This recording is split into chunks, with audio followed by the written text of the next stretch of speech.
start of the season, you guys kind of found that defensive intensity a little bit. Yeah. Slipped a little bit. What do you maybe see out there defensively? I think the last couple games, obviously, I think the last 3 games when we had the home game here against Sacramento, I think we kind of just let our foot off the gas. That we thought we had a great flow of 3 or 4 games in a row that we strung along at the crib. And then that last game at home, we kind of just let it slip away. I don't think our sense of urgency was hard enough. I think we kind of corrected that the next day. And then the next game, obviously an emotional game. Obviously Miles playing in Indiana for 10 years. Obviously Bucks and Pacers, third year of that, so just the emotions of the game was high.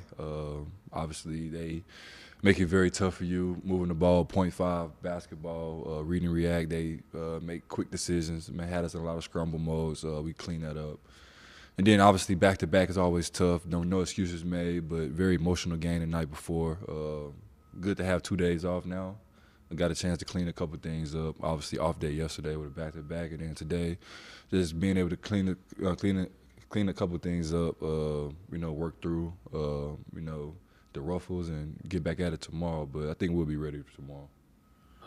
Speaking of, the Bulls are, like, you call it 5-0, 6-1. They're feeling good, right? Yeah. I know you just saw them in preseason, so it's not like you're not familiar with personnel or how they play, but just in that little bit that you've seen of them, what do they look like? Maybe why is that kind of clicking? Yeah, I watch ball. I watch all the teams, man. It could be West Coast, East Coast, whatever it is. Just like hoops, they got a nice flow, nice tempo, pushing the ball in transition, getting up and down the floor. They got a lot of guys on their team that was maybe starters in years past, coming off the bench now. So they have a lot of confidence and things like that, obviously. And then just moving the basketball, spacing the floor, shooting threes, getting downhill. I think when they touch the paint, they spread out for threes. Giddey's obviously tough. Doing a lot of things for their basketball team, rebounding the ball at a high level, scoring as well, even shooting a 3 at a 40% clip too. So,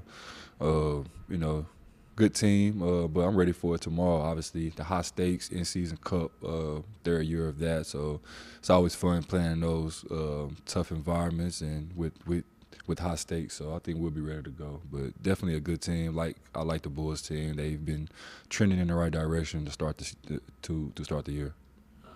I know you can only prepare for one game at a time. Yeah. I have eyes. I can see the schedule. There's 5 and 7. I think 6 and 9 coming up. Yep. When you get these 2 days off before that, is there any way that you can kind of prepare, knowing what kind of ground is in front of you for that? Yeah, I kind of cherish the 2 days off throughout the season because you don't really get many of those. So those 2, definitely the day off yesterday was very vital to just get a little, just a little breather sometimes. Get away from the team, get away from the guys, just get a little, mind cleanse, and then come back to work the next day. So 2 days off is always kind of vital. I don't know how everybody treats their, 2 days off, but I kind of got a lot of rest yesterday, just chill, try to get the legs back under me. With mini camp and training camp, and obviously we played like every other day to start the season. So there was a lot of, a lot of competing, a lot of high-level competition over the last, 2 months. So it was good to get these 2 days off, but I do love hooping. I woke up this morning like, damn, wish we hoop. You know what I'm saying? So it was like that. It's like that happy medium sometimes, but yeah, for sure. You mentioned the high stakes of NBA Cup, year 3 of it. Have a trophy from last year, 2 years ago, semifinal. Kind of. Yeah. Where do you? I don't know. Is this? How do you feel about it now, these years in, and having gone to the top? I like it. I watched last Friday. I watched the heck out of the Knicks and Bulls game in Chicago. The Bulls had them down really all game, and the Knicks fought back in the end, kind of made it a close game and stuff. So I think it just makes you lock in just differently. If you're a competitor, you gotta like it, right? I watched some of the Cleveland and Toronto game as well. Toronto was down, they came back. The kid off the bench hit like 4, 5, 6 threes in a row. Came back, they won that game. I remember at the end, like they was like dribbling the ball a lot. Scotty like, nah, score more points. Like we need more points. Like just all these things keep you locked in. So I like it, man. It's just fun hoops, and it gives you just a different incentive to go out there and play. Some throughout the mid-season that can, get you to Vegas and put more money in your pocket. You know, with my money last year, I got my mom's house renovated.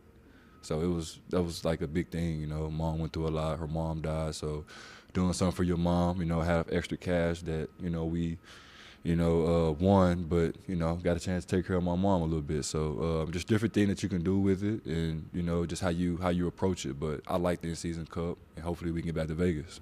It's not a coincidence that a team from the finals and the cup has also gone to the NBA finals at the end of the season. What do you think the correlation is there? Yeah, it was fun, man. Hopefully we can be the team that does both, right? You know, it's always fun to compete, but it's kind of cooler to, you know, have a extra incentive, like, you know, especially you get a chance to watch like different games. Obviously, I watch ball all the time, but it's just different watching the game, and, you know, you might have to cheer for another team. Like, you know, you know what I'm saying, last Friday, I didn't know who to cheer for. Do we want them to win? We want them to win? Like, who do we want to play? Like, so it's like this push and pull type of thing, but at the same time, it kind of just keeps you locked in.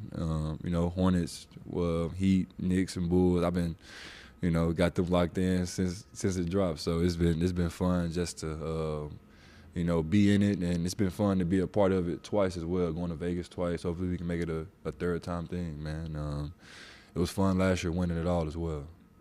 When we watch it on TV, like, you can see how it's a cup game because of the court. Yeah. When you're on the court, is it any different, like, with like a colorful, like, weird, like, it's not a normal, like, colorful floor? Yeah, some teams, of course, don't be that cute. Don't be that cool though. I think one year we played in Miami, it was like yellow or something, like mustard type of color. Yeah, it wasn't like that. Yeah, but some of these courts be cool, like the Bulls court. You know what I'm saying? They had the red one last year. That was kind of cool. When we went to Vegas, the first year, it was like blue. Like, that was like really cool. Last year was like a creamish color. But I just think that it just gives the game a extra flair. I think most fans kind of still confused a little bit on how it works. But hopefully they can figure it out, you know what I'm saying, faster than, you know what I'm saying, sooner than later. But it's still fun to compete and play ball at a high level, but the extra incentive to know that these are the 4 games that you really need to win or win by a certain amount of points, it just keeps you locked in, and it's fun at the end of the day. There were servicemen at practice today for Hoops for Troops. Can you talk about what that means to you? Yeah, it means a lot. Obviously, these guys that you know, service our country, they do all the little things that some people don't want to do. Right, the getting up, the fighting, the staying attached, the just all the small things in life that, you know, I don't say we take for granted, but we wake up every morning and go to our regular job. They wake up and service the country. Just 2 different types of fields, right? So. Definitely got the utmost respect for those guys, and it's always good to just spread our blessings and, you know, give them some love as well. You know, they might not get as much love as they need, so it's the times that we can, you know, open our arms and give it to them. I think it's important.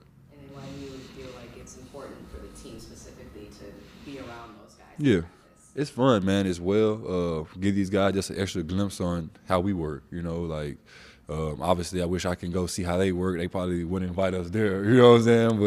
But it's kind of cool just to invite them into our workspace, let them see how we work together as a team. Obviously, they work together with their units differently than we do. And one thing that they still talked about when one of the guys got it up was 1-2-3 team, right? So it's always important to think about team. It's not about yourself. Giving yourself up for the betterment of the team is always great, and I think they do that on a daily basis. They give themselves up for the USA. Like, that's a different type of giving yourself up. So got the utmost respect for those guys just fighting each and every day. We had the Air Force, the Army. We had all different type of guys here. So, you know, they definitely are important to us.